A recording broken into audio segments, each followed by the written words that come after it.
Hello guys, welcome to our channel. నేను మీ వెంకట్ తేజ. ప్రస్తుతం మనతో పాటు సీరియల్ ఎంటర్ప్రినర్ సంతోష్ గారు ఉన్నారు. ఆయనతో మాట్లాడదాం. నమస్తే అన్న. నమస్తే. సో రీసెంట్గా trending subject BSNL versus Jio. So జియోకి ఏమాత్రం మేము తక్కువ కాదని బిఎస్ఎన్ఎల్ కొన్ని ఆఫర్స్తో మళ్ళీ ముందుకు వచ్చింది. ఒకప్పుడు బిఎస్ఎన్ఎల్ మంచిది, సో ఎలాంటి ప్లేసుల్లో అయినా నెట్వర్క్ వచ్చేదని చెప్పుకునేవారు. అట్లాంటిది బిఎస్ఎన్ఎల్ జియో వచ్చిన తర్వాత చాలా మాత్రం డౌన్ అయిపోయింది. సో ఇప్పుడు కొత్త ఆఫర్స్తో మళ్ళీ వస్తుంది అంటున్నారు. సో దానివల్ల ఎలాంటి యూజెస్ ఉంటాయి ఏంటి? సో మీరు చెప్పినట్టు బిఎస్ఎన్ఎల్ నేను మీకు ఏమాత్రం తక్కువ కాదు అని చెప్పే పరిస్థితుల్లో అయితే బిఎస్ఎన్ఎల్ ప్రజెంట్గా అయితే లేదు. అది ఏంటి ఎందుకు అనేది నేను ఈ డిస్కషన్లో మీకు ఎక్స్ప్లెయిన్ చేస్తాను. కానీ మీరు ఇంకొక స్టేట్మెంట్ ఏది ఇచ్చారు అని అంటే, దేశంలో ఏ మూలకి వెళ్ళినా కూడా మా నెట్వర్క్ ఉంది అని బిఎస్ఎన్ఎల్ చెప్పిన మాట వాస్తవం, అది ఉన్న మాట కూడా వాస్తవం. ఎందుకు అంటే మీకు 1990లో బిఎస్ఎన్ఎల్ ఏదైతే ఫిక్స్డ్ నెట్వర్క్ అనౌన్స్ చేసిందో అప్పుడు ప్రతి ఒక్క పల్లెటూరికి కూడా వాళ్ళ నెట్వర్క్ అంటే వైడ్ నెట్వర్క్, మీరు ఊర్లలో చూస్తుంటే మనకు పవర్ కనెక్షన్ కూడా ఆల్మోస్ట్ అప్పుడే స్ప్రెడ్ అవుతూ వచ్చింది. ఎట్ ద సేమ్ టైం మనకు బిఎస్ఎన్ఎల్ నెట్వర్క్ ఫిక్స్డ్ నెట్వర్క్ కూడా అప్పుడే వచ్చింది 1990s టైంలో.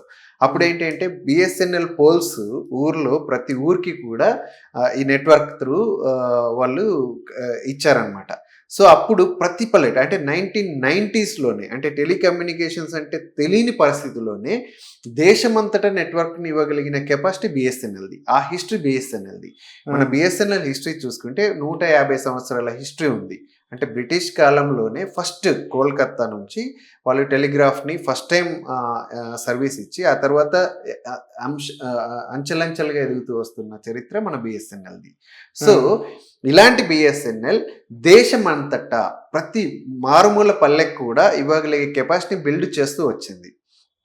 కాకపోతే ఏమైంది అంటే తర్వాత ఏది మొబైల్ నెట్వర్క్ వచ్చిన తర్వాత కూడా బిఎస్ఎన్ఎల్ నెంబర్ 1గానే ఉండింది.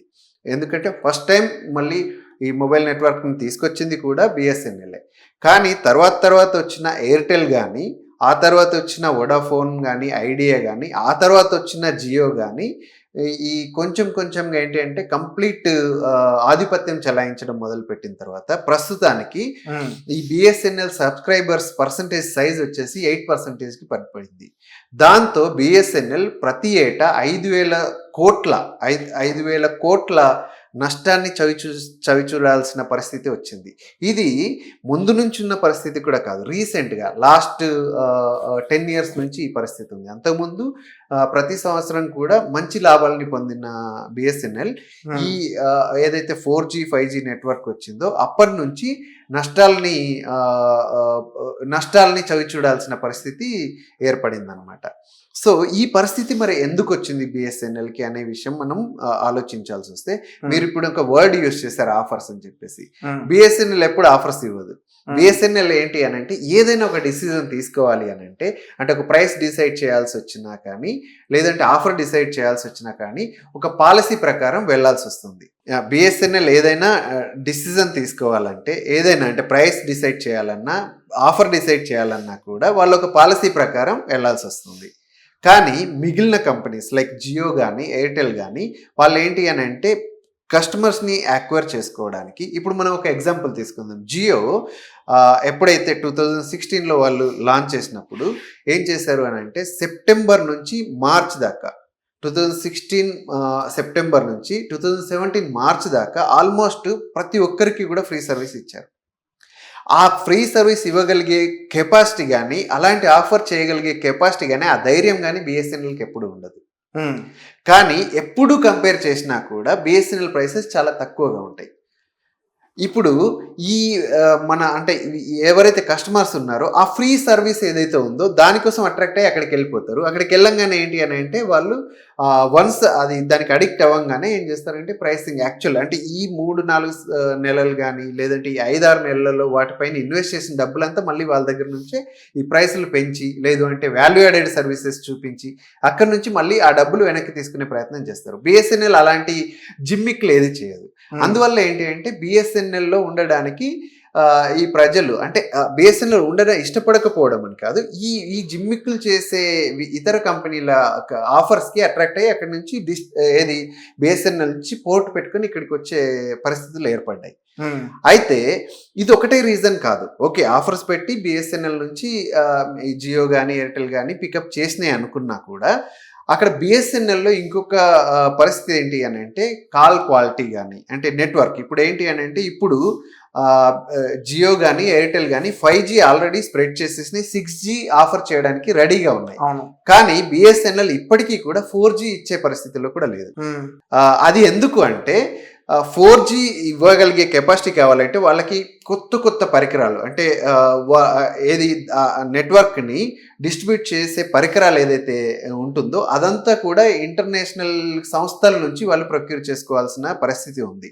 అయితే ఈ పరిస్థితిలో ఏదైతే సెంట్రల్ గవర్నమెంట్ పర్మిషన్స్ కావాల్సి ఉంటుంది అనమాట. ఈ ఎక్విప్మెంట్ బయట కంట్రీస్ నుంచి వీళ్ళు ప్రొక్యూర్ చేసుకోవడానికి, యాక్వైర్ చేసుకోవడానికి.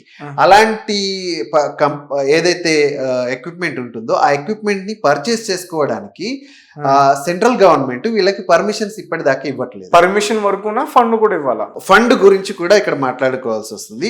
పర్మిషన్ గురించి ముందు మాట్లాడుకోవాల్సి వస్తే ఆత్మనిర్భర్ భారత్ అని చెప్పేసి సెంట్రల్ గవర్నమెంట్ ఒక స్కీమ్ తీసుకొచ్చింది.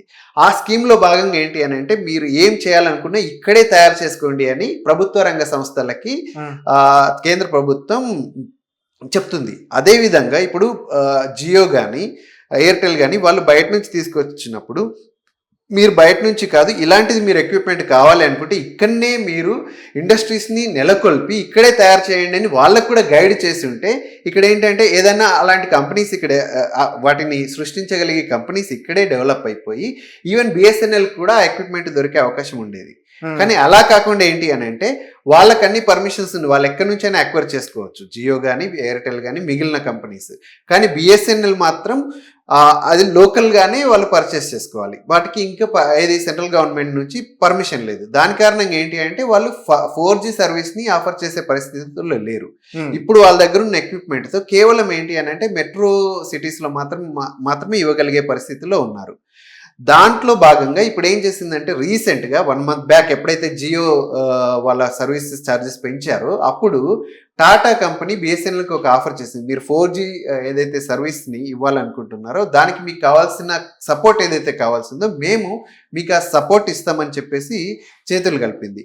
దాని కారణంగా బిఎస్ఎన్ఎల్ ఇప్పుడు అనౌన్స్ చేసింది August 1st నుంచి మేము 4G సర్వీస్ని ఫుల్ ప్లెడ్జెడ్గా ఇస్తామని చెప్పేసి. దాని కారణంగా ఏమన్నా మనం అంటే ఇప్పుడు ఎలాగూ already complete all over India ఈ బిఎస్ఎన్ఎల్ ఛార్జెస్ పెంచడం వల్ల ఏంటి అంటే పోర్ట్ టు బిఎస్ఎన్ఎల్ అని ఒక హ్యాష్ నడుస్తూ ఉంది.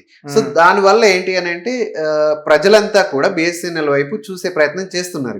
ఇప్పుడు 4G సర్వీస్ వచ్చి క్వాలిటీ పెరిగితే డెఫినెట్లీ ఏంటంటే పోర్ట్ పెట్టుకొని జియో నుంచి కానీ ఎయిర్టెల్ నుంచి కానీ బిఎస్ఎన్ఎల్కి వెళ్ళే అవకాశాలు ఉన్నాయి. అదేవిధంగా మీరు ఇంకొక ఇది కూడా చెప్పారు ఏంటంటే బిఎస్ఎన్ఎల్కి ఫండ్ కూడా కావాల్సి ఉండాలి. డెఫినెట్లీ ఏంటంటే ఇప్పుడు ప్రతి ఏటా 5,000 కోట్ల నష్టం చవిచూస్తున్న కంపెనీకి ఫండ్ డెఫినెట్గా కావాల్సి ఉంది. అయితే వాళ్ళు కొంచెం ఆల్రెడీ ఏంటి అంటే రికవరీ కోసం అని చెప్పేసి కొంత సపోర్ట్ చేశారు, కొన్ని స్కీమ్స్ ఇచ్చి సెంట్రల్ గవర్నమెంట్ సపోర్ట్ చేసింది. కానీ ఏంటి అంటే డెవలప్మెంట్ కోసం ఇవ్వాల్సింది ప్యాకేజెస్, రికవరీ కోసం మాత్రమే ఇచ్చారు. ఇలా డెవలప్మెంట్కి ఎక్విప్మెంట్ కొనడానికి కావాల్సింది, నెట్వర్క్ని విస్తరణ చేసుకోవడానికి కావాల్సిన ఫండింగ్ ఇచ్చుంటే బిఎస్ఎన్ఎల్ ఖచ్చితంగా పోటీ ఇవ్వగలిగేది.